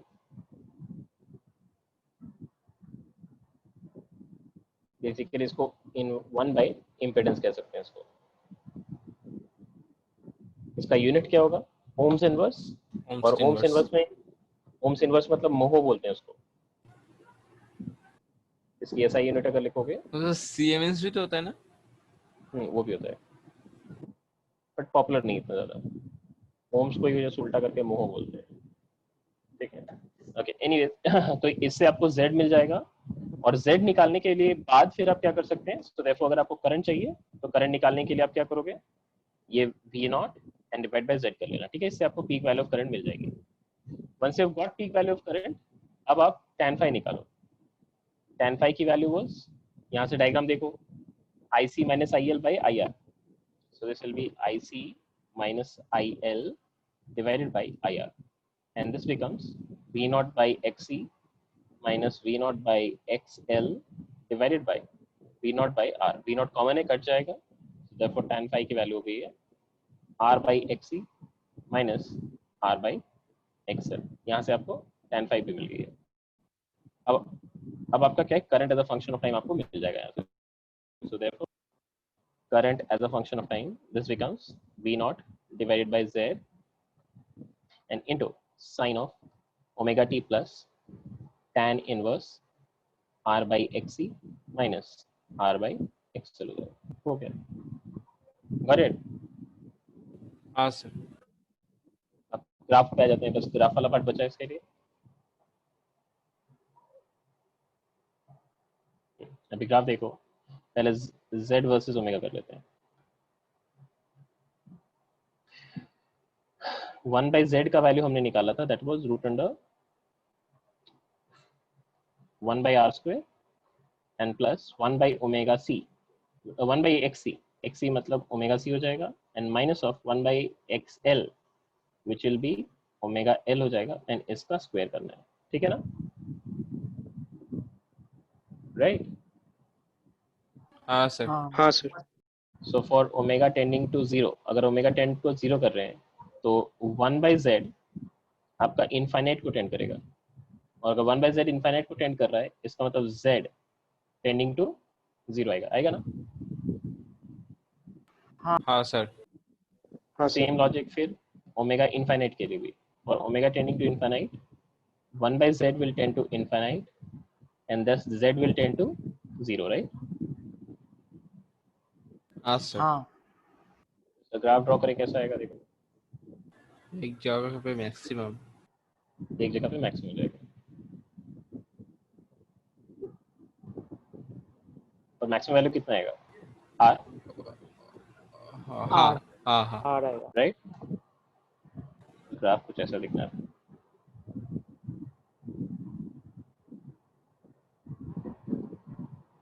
ऐसा ही होगा ना? हाँ सर। राइट? ये जिस पे मैक्सिमम है वो तो आपको पता चल रहा है रेजोनेंट फ्रीक्वेंसी होगा, हाँ सर। है ना? हाँ। अगर आप करंट को प्लॉट करते, अगर ये करंट को प्लॉट करते आप आई नॉट हो, तो कैसा डिफरेंस होता? इस बार किसी जगह पे मिनिमम होगा, पहले इन्फिनिटी से आएगा। सर, ये ओमेगा नॉट रेजोनेंट फ्रीक्वेंसी क्यों होगा इस केस में? सोचो तुम, तुम्हारे लिए सोचने के लिए अच्छा चीज है, सोचो सोचो।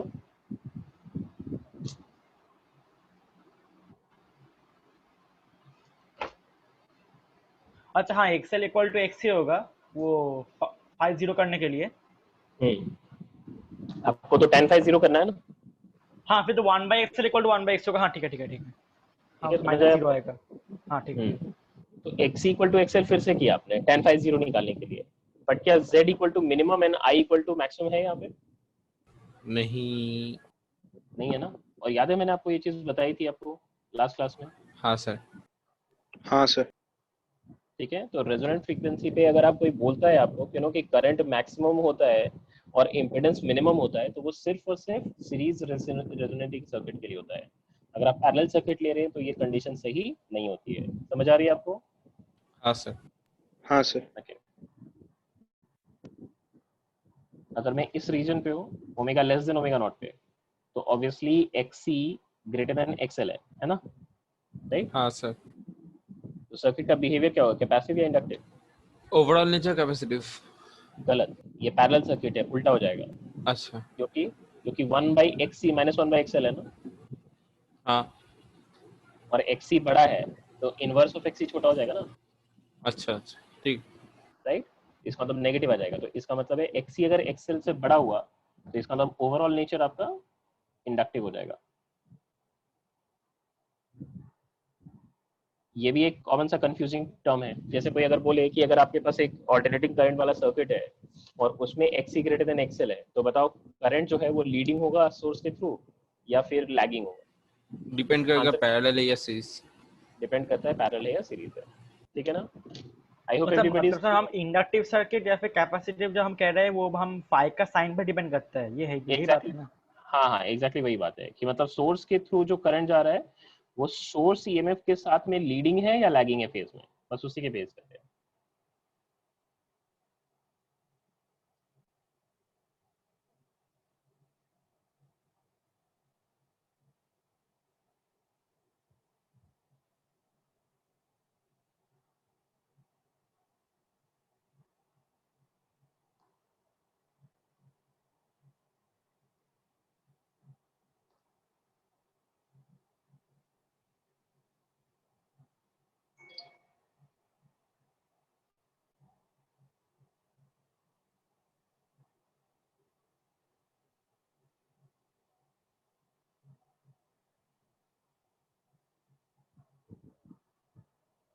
चलो, सबको समझ आ गई नहीं यहाँ तक?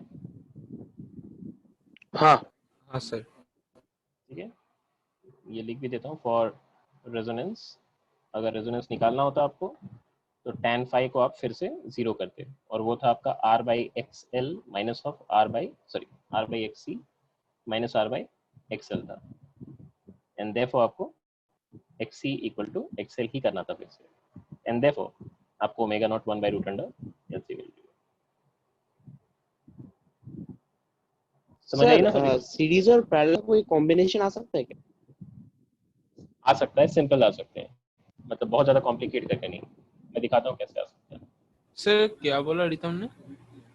मतलब सिर्फ पैरेलल और सिर्फ सीरीज किया ना अभी तक हमने, तो हाँ। वो बोल रहा है कि अच्छा कॉम्बिनेशन। कॉम्बिनेशन मतलब पैरेलल में भी सीरीज कॉम्बिनेशन कर दिया वैसे। अच्छा अच्छा। ठीक है, तो हमारे लिए जो बहुत ज्यादा कॉम्प्लिकेटेड नहीं आते, जो आते हैं वो मैं आपको दिखा दूंगा अभी तुरंत ही, अभी तुरंत दिखाएंगे, इसको करेंगे। यहाँ तक कोई कंफ्यूजन तो नहीं है ना? नहीं नहीं सर ठीक है। नहीं सर। ठीक है, और ये भी ध्यान रखना इन पैरेलल सर अगर कॉम्बिनेशन भी LC हो गया तब तो हमें मतलब करंट का फेज डिफरेंस तो पता चल जाएगा और बाकी तो वैल्यू से हम निकाल सकते हैं। देखते हैं अभी आप कर पाते हैं नहीं, ट्राई करेंगे। In parallel LCR circuit at resonant frequency,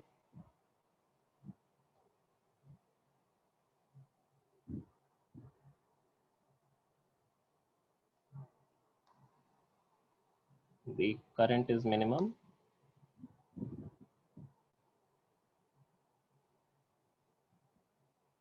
since impedance is maximum.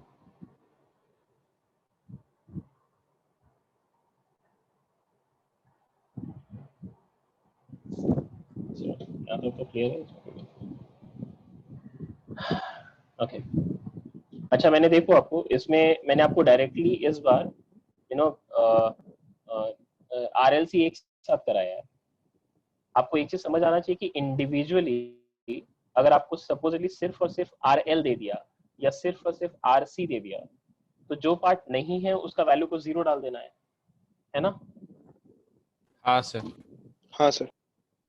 जैसे अगर मान लो कि आपके पास आर और एल का कॉम्बिनेशन है, सी नहीं है, तो आईसी को 0 डाल देना। आईसी को 0 डालोगे तो करंट आई नॉट जो निकलेगा वो कितना हो जाएगा? आई आर का स्क्वायर प्लस आई एल का स्क्वायर। That's it. समझ आ रही है आपको? हाँ सर। ठीक है, तो जो नहीं दिया हुआ है उसको बस 0 डाल देना एंड अकॉर्डिंगली कैलकुलेशन का तरीका वही रहेगा। एक और चीज है हमेशा ध्यान रखना, जैसे अगर कोई बोले कि रेजोनेंट फ्रीक्वेंसी क्या किसी भी सर्किट का निकाल सकते हो या फिर उस सर्किट में एल और सी होना मैंडेटरी है? बताओ। सर मैंडेटरी नहीं होना चाहिए, मिनिमम फ्रीक्वेंसी तो चाहिए। सर मैंडेटरी तो होगा, क्योंकि अगर रेजिस्टेंस कुछ और भी हुआ तो प्योरली रेजिस्टेंस तो होगा ही नहीं।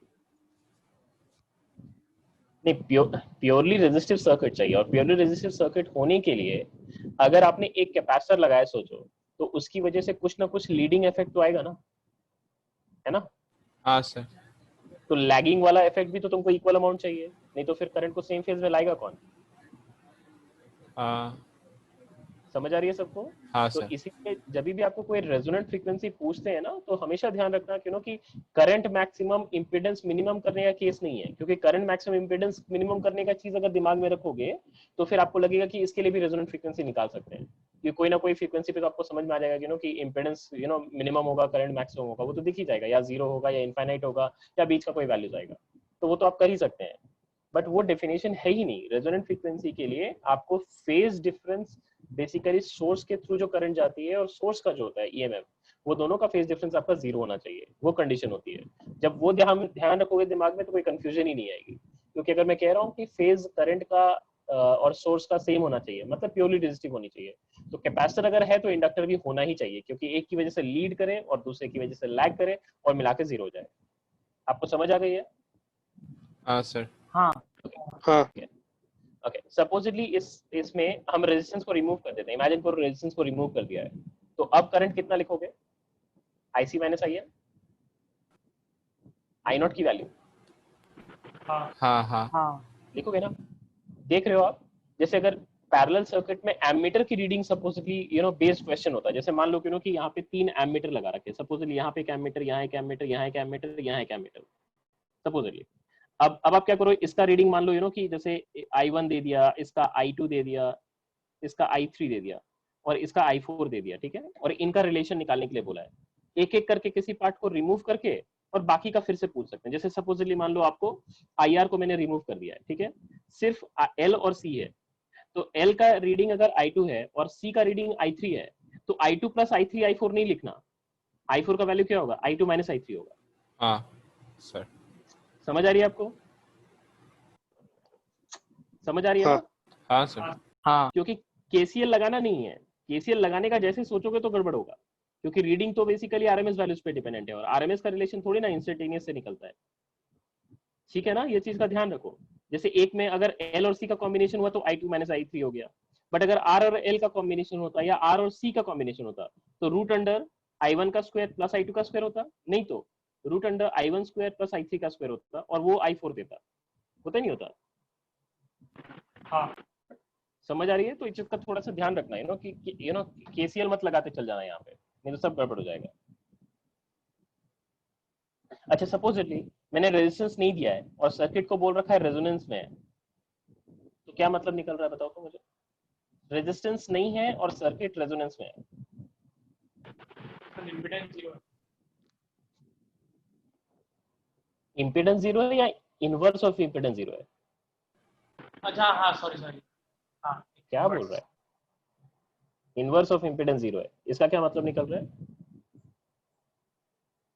इसका क्या मतलब निकल रहा है? सर आपने क्या बोला, वो बोलेंगे काट गया था। काट क्या था? क्या काट गया था? सर कनेक्शन नहीं था।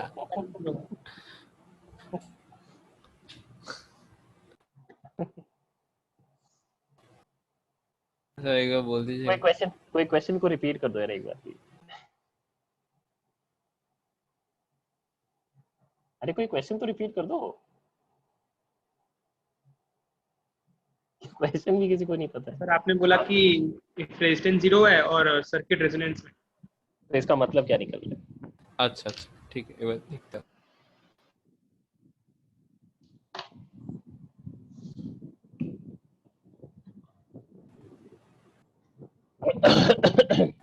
ऋषि क्वेश्चन को थोड़ा मैं मॉडिफाई करूंगा। रेजिस्टेंस 0 नहीं है, मैंने बोला रेजिस्टेंस नहीं है। क्योंकि रेजिस्टेंस 0 होना और रेजिस्टेंस नहीं होना दोनों अलग अलग चीजें हैं ना। हाँ हाँ वही। जीरो मतलब शॉर्ट सर्किट है। सर हम हाँ बेसिकली बोल सकते हैं कि resistance infinite, impedance infinite. Sir आप इम्पीडेंस डिफरेंस क्या बोले? अगर आप रेजिस्टेंस बोल रहे हो 0 इसका मतलब शॉर्ट सर्किट कर दिया ना, और मैंने बोला रेजिस्टेंस नहीं है इसका मतलब ओपन सर्किट है ना।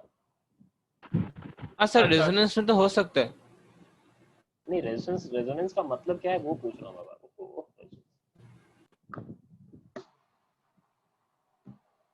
तो अच्छा करंट यहाँ पे तो बेसिकली नहीं फ्लो करती। नहीं वो रेजिस्टेंस हो नहीं है। रेजिस्टेंस नहीं है तो करंट बेसिकली क्या हो जाएगी ना, वो जीरो हो जाएगी सोर्स के थ्रू करंट ही नहीं पास करेगा। तो जो भी सर्किट का करंट होता है ना वो बेसिकली एल और सी के बीच में ऑसिलेट करता रहेगा। तो बेसिकली वहीं पे जो क्लोज लूप बन रही है ना एल और सी के बीच में, उसमें ही बेसिकली करंट क्या होगा, सर्कुलेट करता रहेगा। यहीं पे आपका करंट सर्कुलेट करता रहेगा, यहाँ पे इस पार्ट में।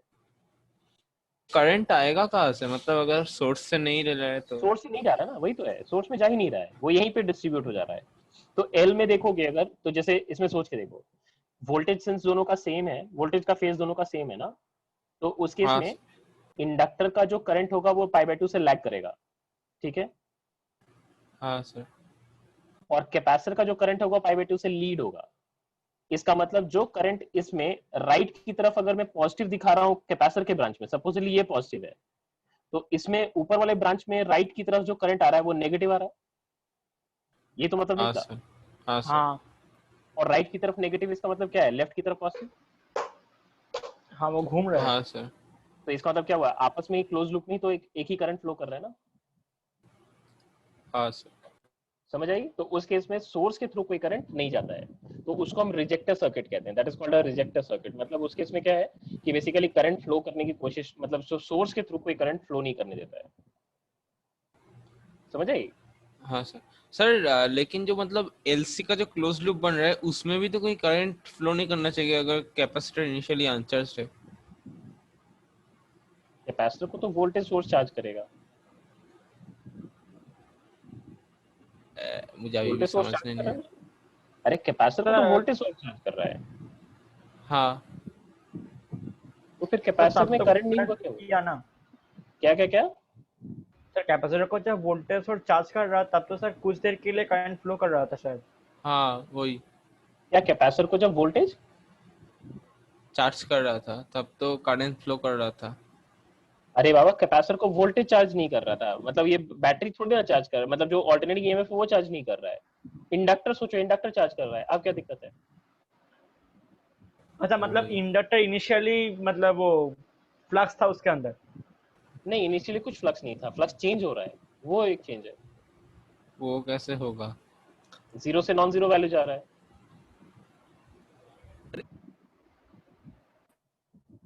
जीरो वैल्यू था initially, T equal to zero पे तो वोल्टेज जीरो है, तो इसका हाँ मतलब करंट सेंड करने की कोशिश नहीं कर रहा है। But T greater than zero पे एक वोल्टेज सोर्स की वजह से वहां पे मतलब करंट चेंज करने की कोशिश कर रहा है उसका।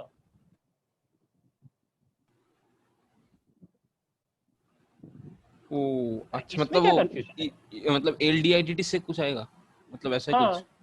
हाँ, पैरेलल में कनेक्टेड है, वोल्टेज चेंज हो रहा है तो करंट चेंज नहीं होगा, क्या है? क्या बकवास कर रहे हो तुम लोग, क्या क्वेश्चन पूछते हो मुझे समझ नहीं आता, हर चीज पे क्या क्वेश्चन इतना आता है। वोल्टेज अक्रॉस सोर्स और voltage across capacitor, inductor capacitor सब सेम है। वोल्टेज अक्रॉस सर मतलब इंडक्टर, बेसिकली वो जो लाल वाला से वो एरो दिखा है वो नहीं रहेगा, वो ब्लैक वाला एरो रहेंगे।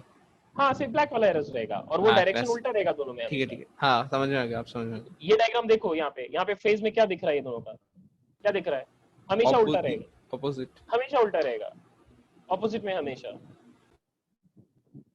जो मैथमेटिक्स यहाँ पे लग रहा है, मैं वो चीज तुमको एनालिटिकली समझाने की कोशिश कर रहा हूँ, तुमको ये इतना इंटरेस्ट नहीं है, और फिर फालतू का इतना क्या कंफ्यूजन होता है मुझे समझ नहीं आता है।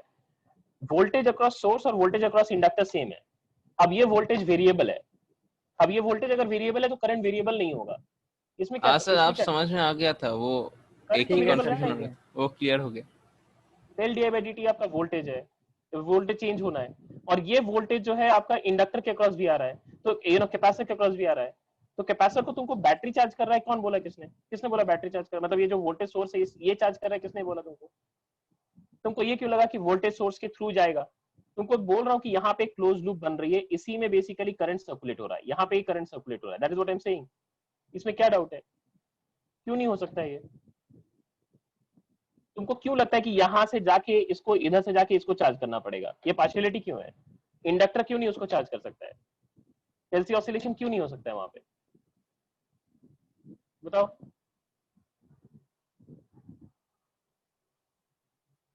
हाँ, तुम लोग जो डाउट पूछ रहे थे, अनिंदो, ऋषि, तुम लोग डाउट पूछ रहे थे ना, इसमें बताओ ना क्या दिक्कत है इसमें। सर मैं पूछ रहा था, ऋषि नहीं पूछ रहा था। तुम भी पूछ मैं रहे थे।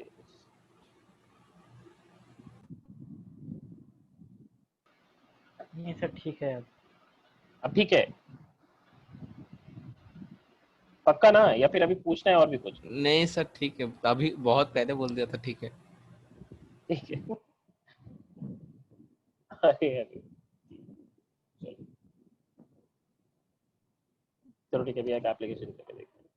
अभी अपना दिमाग लगाओ और एप्लीकेशन करो।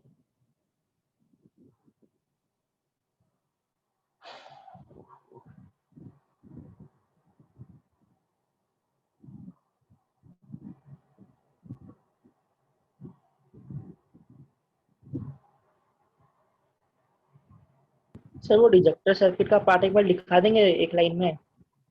इसका रिजेक्टर सर्किट जो आपने बोला अभी। अच्छा, लिखाता हूँ बाद में, देखो एक साथ लिखा देंगे, तो इस बार लिखा।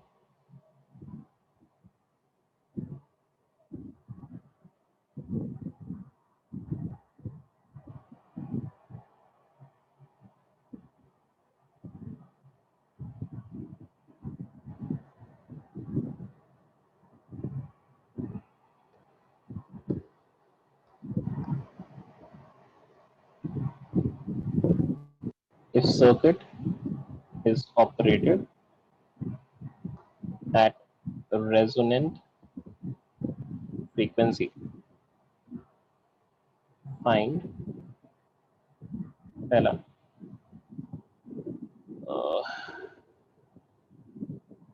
रेजोनेंट फ्रीक्वेंसी, ये खुद कितना होगा ये निकालना है आपको, और दूसरा relation between R L C, ये क्या है?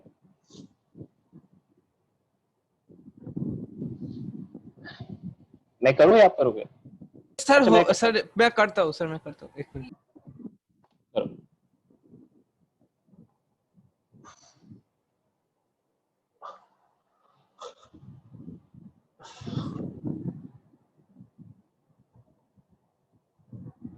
सर वो जो एक्सी और मतलब रिलेशन बिटवीन आरएलसी, वो क्या ओमेगा को लेके बोलना है या फिर रेजोनेंट फ्रीक्वेंसी वाला को लेके बोलना है?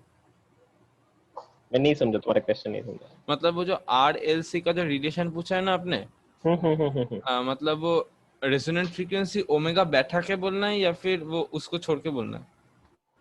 मतलब ओमेगा की टर्म्स में ही बोल देना, ओमेगा ही अच्छा, रहने दे। वो दूसरा वाला दूसरा वाला निकल रहा हो। हाँ निकल।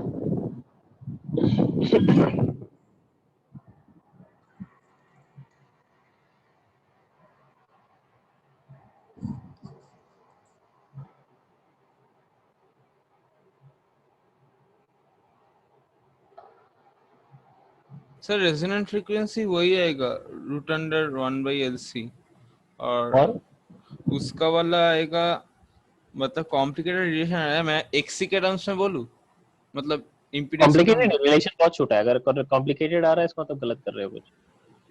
अच्छा R² = L/C। R² = L/C, हाँ सही है। तो छोटा ही गया, फिर क्या गलत मैं है? वो ω/L - 1/ωc को कैंसिल करूं कि ना करूं इसलिए अच्छा पूछ अच्छा रहा था। अच्छा अच्छा, ठीक है ठीक है ठीक है ठीक है ठीक है, मैं समझ। देखो इधर सही आया, देखो इधर चेक करो एक बार। इसमें ऊपर के ब्रांच का जो करंट है और नीचे का ब्रांच का करंट फिर सर से एक मैं एक दूसरे से। चीज पहले बोल देता हूँ, मैंने ये पहले किया था मतलब अच्छा आज अच्छा सुबह किया था इसलिए जल्दी हो गया। अच्छा अच्छा, ठीक है ठीक है, अच्छी बात है। देखो ऊपर ऊपर के ब्रांच और नीचे के ब्रांच का जो करंट है वो दोनों एक दूसरे से इंडिपेंडेंट होगा ही नहीं होगा, हाँ सर।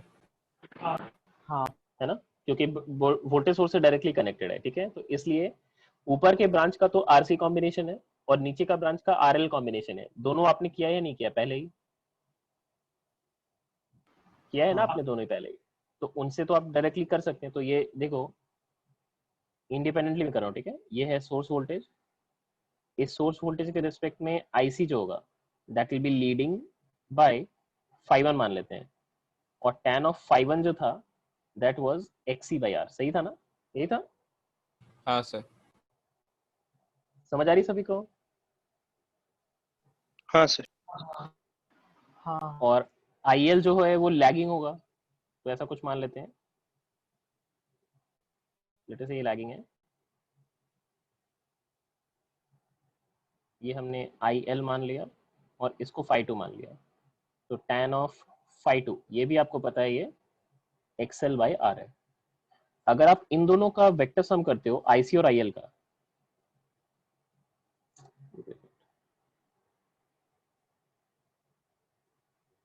जस्ट अ सेकंड,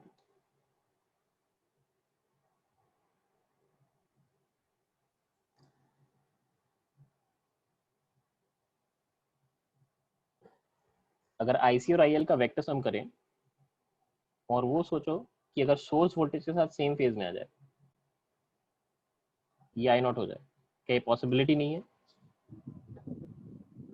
सही है नहीं है? तो बेसिकली आपको क्या है, वेक्टर्स की तरफ सोचें तो वर्टिकल कंपोनेंट कैंसिल करना है, यही तो है ना, मतलब ये निकला, राइट?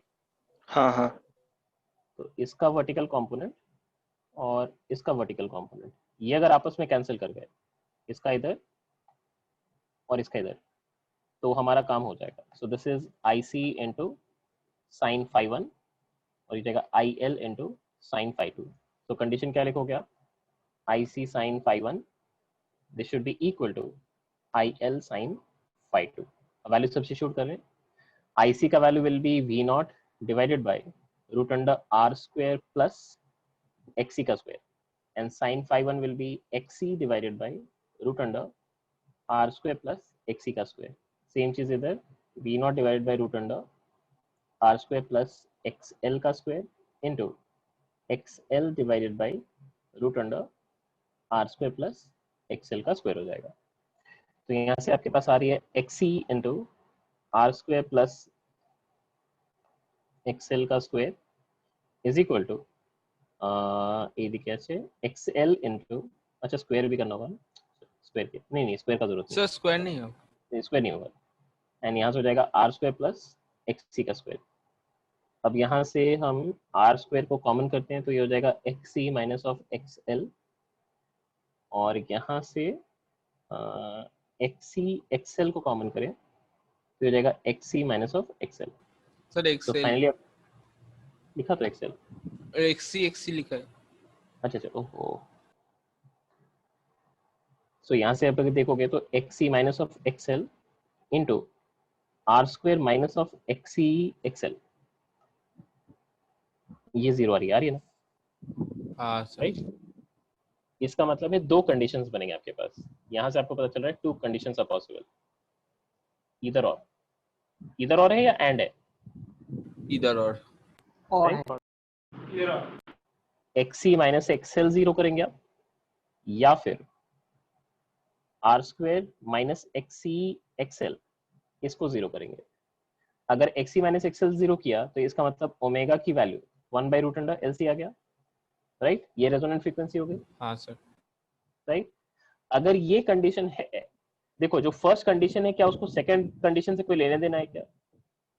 नहीं सर। नहीं है। नहीं, मतलब अगर ये कंडीशन सेटिस्फाई किया then R can be any value independent of LNC. ये तो निकला ना? हाँ सर। ठीक है, अगर आपने ओमेगा की value 1 by root under LC ले ली तो उस केस में R को आप कुछ भी ले लो तो उस केस में आपका वो रेजोनेंस कंडीशन हमेशा सेटिस्फाई होगी। दूसरे कंडीशन में क्या आ रहा है? दूसरे कंडीशन में जो आपको मिल रहा है R is coming out to be root under XC into XL and that is basically root under L by C. अब ये कंडीशन को क्या ओमेगा से कोई लेने देना है? नहीं है।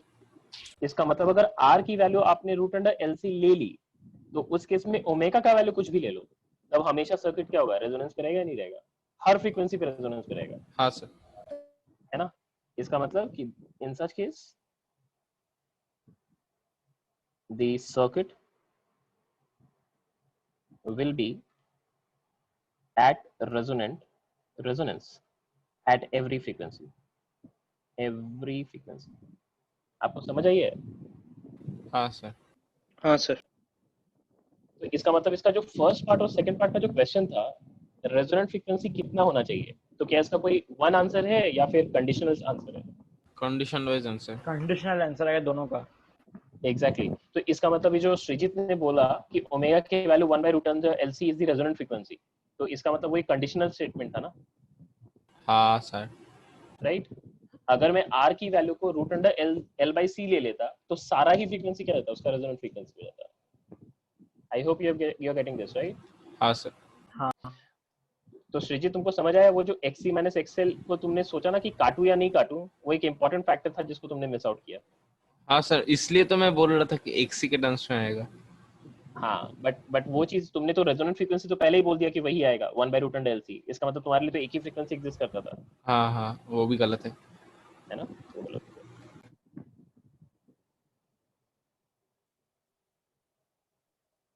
ओके, एक और कर लेते हैं, मान लो अच्छा इसका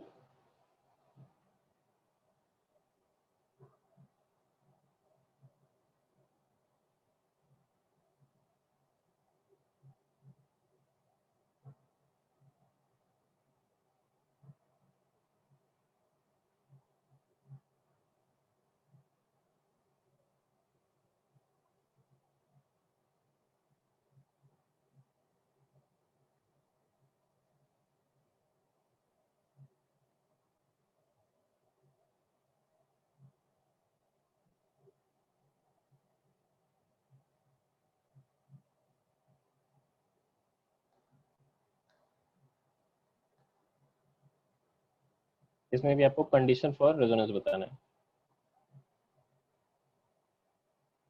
बताओ कंडीशन फॉर रेजोनेंस क्या होगा?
सर बोलू?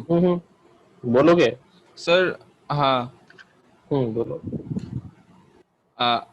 ओमेगा का वैल्यू बोलूं या फिर कंडीशन बोलूं पूरा? Condition R square plus omega L का whole square is equals to L by C। ठीक है, देखते हैं।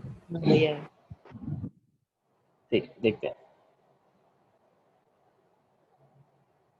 ये है हमारा सोर्स वोल्टेज V0, कैपेसिटर का करंट तो लीडिंग होगा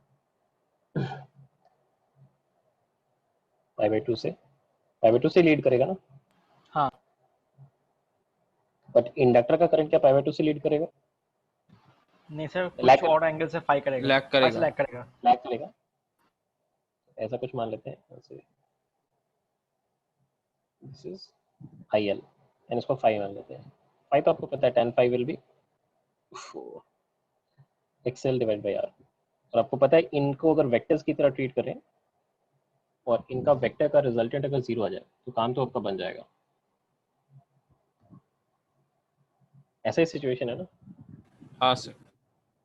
राइट? इसका मतलब IL का जो वर्टिकल कंपोनेंट है वो IC से कैंसिल हो जाना चाहिए। दिस इज IL का sin 5, तो condition will be IL sin 5, this should be equal to IC. IL was V0 divided by root under R square plus XL का square, and sin 5 was XL divided by root under R square plus XL का square, and that will be V0 divided by XC हो जाएगा। ये cancel out हो गया, ओहो इसको cancel कर दिया, और यहाँ से आ रहा है आपके पास XC into XL is equal to R square plus XL का स्क्वायर हो जाएगा। ये आ रहा है, हाँ सर। हाँ। और यार ये L/C is equal to R square and plus omega L का square, and therefore omega will be root under of L/C minus of R square by and L. this whole quantity divided by L square। ये आएगा ना? हाँ sir. तो यही एक indirectly सोच सकते हैं, यही क्या इसका रेजोनेंट फ्रीक्वेंसी है और यही कंडीशन भी है, राइट? हाँ सर। हाँ सर। ये आपकी रेजोनेंट फ्रीक्वेंसी है। क्लियर है? हाँ।